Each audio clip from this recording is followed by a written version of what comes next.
अस्सलामु अलैकुम वरहमतुल्लाहि वबरकातुहू। आज हम जिक्र करेंगे वाक़या करबला के बारे में।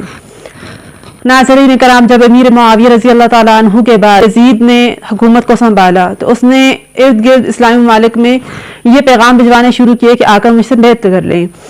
तो हज़रत हुसैन रज़ी अल्लाह ताला अन्हु ने उनकी बैत करने से इनकार कर दिया, क्योंकि उनके पास खबरें पहुंची थी यज़ीद के शराबी होने के बारे में और तारिक नमाज होने के बारे में।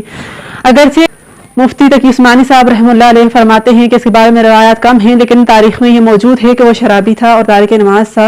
तो जिसकी वजह से हुसैन रज़ी अल्लाह अन्हु ने उनकी बैत करने से इनकार कर दिया। उस पर उन्होंने ये चाह रही कि इब्न ज़ियाद, जो उन्हीं का बंदा था जिसका पूरा नाम उबैदुल्लाह बिन ज़ियाद बताया जाता है, वो कुफा का गवर्नर था, उससे कहा कि वो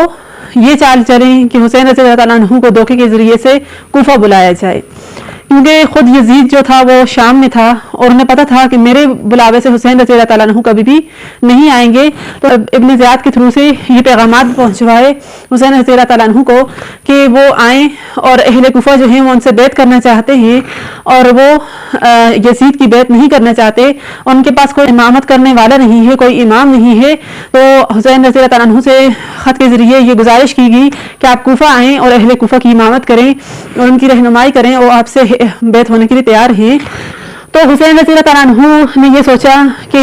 इस तरह अगर हो जाएगा कि अहले कुफा हुसैन रज़ी अल्लाह अन्हु के हाथ पर बैत हो जाएंगे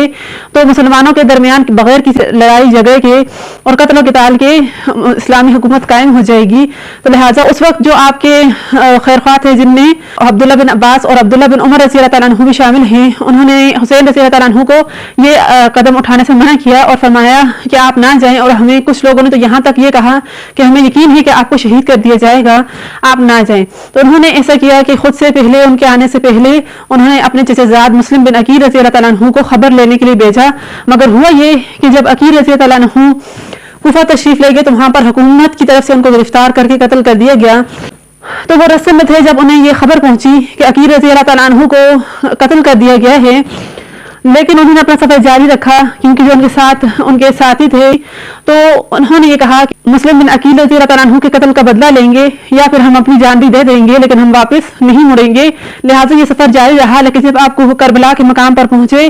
तो वहां पर आपको कुछ खबरें इस तरह मौसूल हुई और आपको ये एहसास हुआ कि जिस नीयत से कि मुसलमानों का कत्ल क़िताल ना हो और बाहमी मफाहमत के रस्ते से इस यजीद की बुरी हुकूमत से निजात हासिल हो जाए, ये मकसद था हुसैन रज़ी अल्लाह अन्हु का। उन्हें मालूम हुआ कि ये मकसद इस तरह हल होने वाला नहीं है, बल्कि अहले कुफा दोगले हैं और झूठे हैं। लिहाजा उन्होंने वापसी के लिए रखले सफर बांधा। लेकिन तारीख में आता है कि उस वक्त तक जो इब्न ज़ियाद था उसने अपनी एक फौज को भेज दिया था, जिसने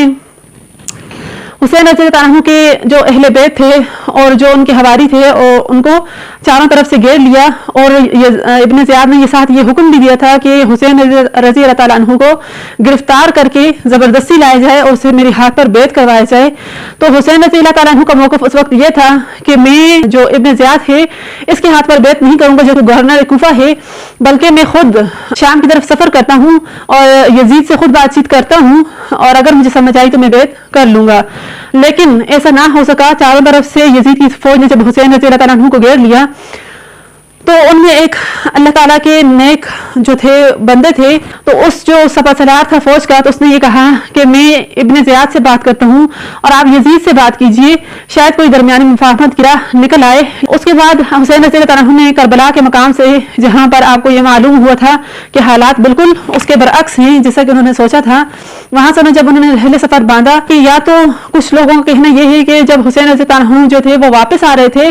और वापसी का रास्ता शाम से होता हुआ आ रहा था, तो वापसी में रास्ते में शाम वाक़या हो रहा था, और कुछ लोगों का कहना है कि हुसैन रज़ी अल्लाह अन्हु उसी रास्ते से शाम की तरफ जा रहे थे यजीद से बातचीत करने। लेकिन हुआ ये कि ज़ालिमों ने दोबारा हुसैन रज़ी अल्लाह अन्हु के रास्ते को रोक लिया। और मैं ये जो करबला का वाक़या है इसको थोड़ा शार्ट करके आपको सुना रही हूँ, वरना इसे काफ़ी तफसील से बयान किया गया है। लेकिन चूंकि मैं आपको बताती चलूँ कि करबला का वाक़या जो है वो किसी भी मुस्तनद रिवायत से, मुस्तनद तारीखी रिवायत से साबित शुदा नहीं है, तो लिहाजा जिन अक़वाल पे उलमा ने कुछ भरोसा रखा तो मैं सिर्फ वही आपसे बयान कर रही हूँ। उस वक्त रास्ते में दोबारा से फौजें हायल हो गई और हुसैन रज़ी अल्लाह अन्हु के बारे में ये दे दिया गया हुक्म फौजों को कि या तो उन्हें ला कर बैत करवाया जाए और या फिर उन्हें वहीं पर शहीद कर दिया जाए। जब हुसैन रज़ी अल्लाह तआला अन्हु को ये मालूम हुआ कि अब ये फौज या तो बैत करवाने आई हैं और या फिर कत्ल करने आई हैं, उस वक्त जो उनके मुकाम पर अगर कोई भी गैरतमंद मुसलमान होता तो यही फैसला करता कि जबरदस्ती की ये जो बैत थी कभी कबूल ना करता,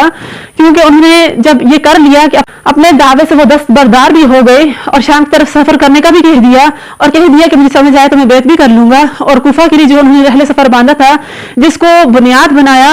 यजीदी हुकूमत ने कि उन्होंने रहले सफर इसलिए बांधा कूफा की तरफ कि वो हुकूमत के खिलाफ बगावत कर रही हैं और वो मुसल्लह बगावत है, तो उसका नाम देकर यजीद ने एक वो पॉइंट हासिल कर लिया। तो उन्होंने ये पॉइंट बनाया कि ये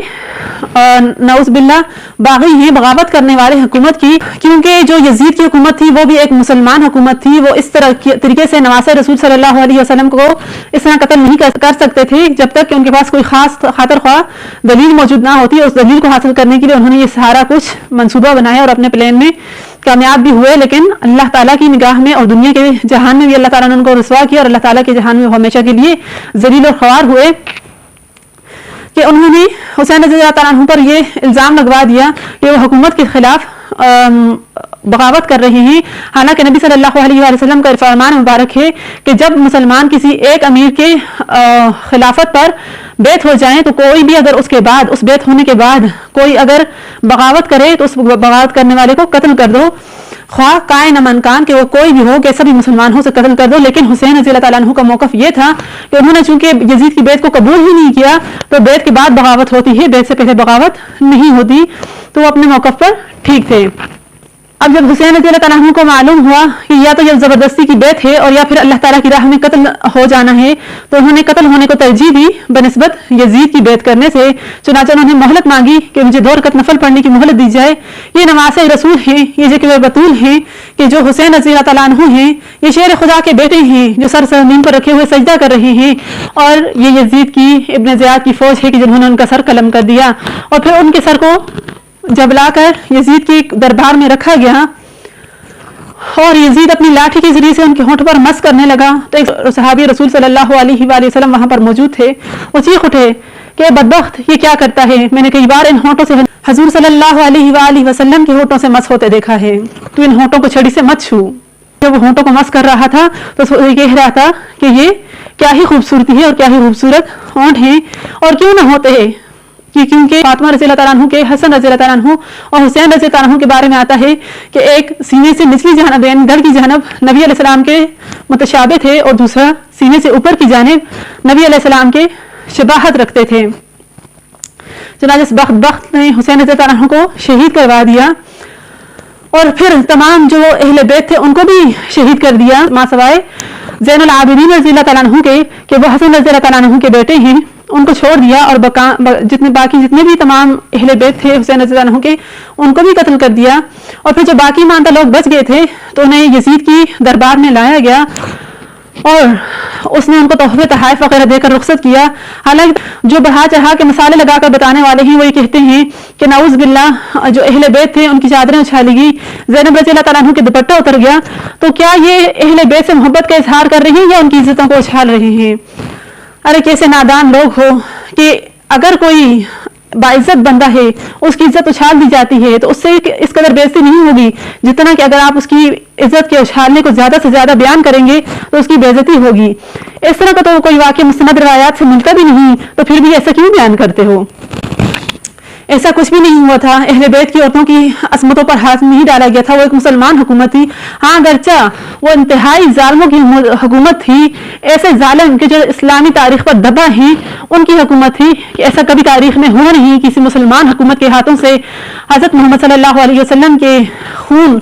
हज़रत मोहम्मद सल्लल्लाहु अलैहि वसल्लम के नवासे को शहीद कर दिया गया हो, मगर उसके साथ आप बिल्कुल भी इस तरह की मिलावट नहीं कर सकते। और यजीद का सिर्फ यही कारनामा नहीं था, मैं आपको बताती चलूं कि ये वो यजीद बदबख्त है कि जिसने सन 63 हिजरी में मदीना पर भी हमला करवाया, जब मदीना वालों ने इसकी बैत को तोड़ दिया, इसे जालिम समझते हुए, इसे फासिक समझते हुए इसकी बैत को तोड़ा, तो इसने मदीने पर हमला करवाया। और फिर सन 74 हिजरी में इसने मक्का मुकरमा पर हमला करवाया और वहां पर अब्दुल्ला बिन जुबैर को शहीद करवाया। اس کے سیاہ کارناموں سے تاریخ بڑی پڑی ہے اور یہ ایک بدبخت اور ایک ایسی موت مرا کہ تاریخ اس کو یاد کرتی ہے کہ اس قدر گندی اور رسوا کن موت تھی اس کی. تاریخ کے اوراق اگر آپ پلٹ کے دیکھیں تو اس کی بدبختی اور اس کی گندی موت کے مناظر آپ کی آنکھوں کے سامنے گزریں گے. لہٰذا واقعہ کربلا میں اس طرح کی روایات سے گریز کیجیے کہ جو بالکل بھی ثابت شدہ نہیں ہے اور جن میں نعوذ باللہ اہل بیت کی شان میں گستاخیاں کی گئی ہیں. لیکن اس کے ساتھ کچھ لوگ ایسا کرتے ہیں کہ وہ کہتے ہیں کہ شاید جو یزید تھا اس کی جتنی بھی پیچھے نسل تھی وہ ساری کی ساری ہی جو تھی اسی کو گالیاں دینا شروع کر دیتے ہیں. ایسا نہ کیجیے کیونکہ انہی کی نسل میں پیچھے اگر تھوڑا جائیں تو امیر معاویہ رضی اللہ تعالیٰ عنہ آتے ہیں جن کے اگرچہ حضرت علی رضی اللہ تعالیٰ عنہ سے جنگ ہوئی تھی مگر اکثر جو جمہور علماء ہیں ان کا کہنا ہے کہ اگرچہ ان کے آپسی اختلاف ہو گئے تھے لیکن دونوں اجتہادی لحاظ سے ٹھیک تھے اور ان کے دور میں بالکل انصاف کے ساتھ عدل کے ساتھ حکومت رہتی چلی آئی تھی. اور پھر یزید کے بعد دیکھا جائے تو یزید کے بعد جو ہے انہی کی نسل میں آتے ہیں آگے تھوڑا چل کے انہی کی جو پیچھے سے نسل ہے دادا کی اس میں آگے چل کے آتے ہیں عمر بن عبدالعزیز جنہیں 5واں خلیفہ کہا جاتا ہے. تو ان کی پوری نسل کو اس طرح گالی دینے سے انتہائی گریز کیجیے کہ یہ وہ عمر بن عبدالعزیز تھے کہ جنہوں نے اس چیز کا خاتمہ کر دیا جو بنو امیہ میں پائی جاتی تھی. جب اموی حکومت تھی تو اس وقت جو تھا وہ سرکاری جو زمینیں تھی جو حکومت تھی اس کو ایک سرکاری خزانے کے طور پر نسل در نسل چلانا شروع کر دیا تھا کہ وہ وراثت بن چکی تھی حکومت لیکن انہوں نے اس کا خاتمہ کر دیا اور اس طرح عدل انصاف کو اس قدر قائم کیا کہ لوگ ان کو 5ویں خلیفہ کے نام سے یاد کرنے لگے. ہاں اگر آپ تھوڑا پیچھے جائیں تو البتہ ان کی جو نسل ہے اس میں آپ کو ہندہ بھی ملیں گی جو ابو سفیان کی بیوی تھی اور ابو سفیان بھی ملیں گے جو حضرت محمد صلی اللہ علیہ وسلم کے انتہائی دشمن تھے لیکن بعد میں پھر وہ مومن مسلمان بن چکے تھے. اور ابو سفیان کی ہی بیٹی نبی صلی اللہ علیہ وسلم کے نکاح میں بھی تھی. اس کو دیکھیے. اور یہ کہ ہندہ جو تھی وہ ہے کہ جو امیر معاویہ رضی اللہ عنہ کی نسل میں پیچھے ابو سفیان کی بیوی ہیں اور وہی ہندہ ہے کہ جس نے حضرت حمزہ رضی اللہ تعالیٰ عنہ کا کلیجہ نکال کے چبایا تھا. لیکن یہ وہی ہندہ ہیں کہ جن کے ہاتھوں کو دیکھ کے نبی علیہ السلام نے فرمایا تھا کہ میں تمہیں معاف کر دیا ہے لیکن میرے سامنے مت آنا. جب میں تمہیں دیکھتا ہوں تو مجھے اپنے چچا یاد آتے ہیں. وہ نبی علیہ السلام کے عزیز چچا تھے. مگر آپ نے صرف ایک پہلو کو نہیں دیکھنا کہ ایک پہلو کو دیکھنا کہ ان کے خاندان میں یہ کچھ پایا گیا لیکن آپ نے ان کی اچھائیوں اور نیکیوں والے جو بندے تھے ان میں ان کو بھی دیکھنا ہے کہ ان کے جو پیچھے نسل ہے ان میں اچھے بھی تھے اور برے بھی تھے. اور اگر ہماری نسل کو کوئی ٹٹولے گا تو ہماری بھی نسل ایسے ہی نکلے گی. کچھ اچھے لوگ ہوں گے اور کچھ برے لوگ ہوں گے تو ایسا نہیں ہے کہ کوئی ہماری پوری نسل کو گالیاں دینا شروع کر دے.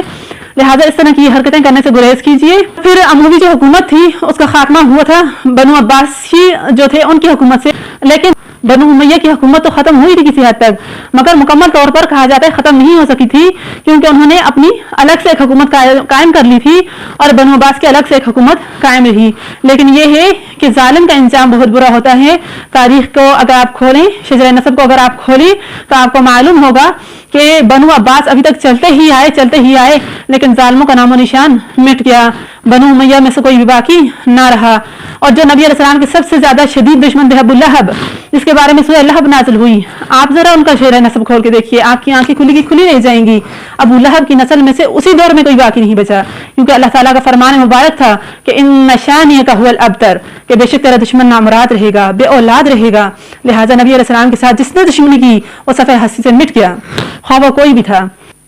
اس کے ساتھ میں اپنی ویڈیو کا اختتام کروں گی. اگر چینل کو آپ نے سبسکرائب نہیں کیا تو چینل کو جلدی سے سبسکرائب کر لیجیے اور ویڈیو کو لائک کمنٹ شیئر کرنا نہ بھولیے گا. السلام علیکم ورحمۃ اللہ وبرکاتہ.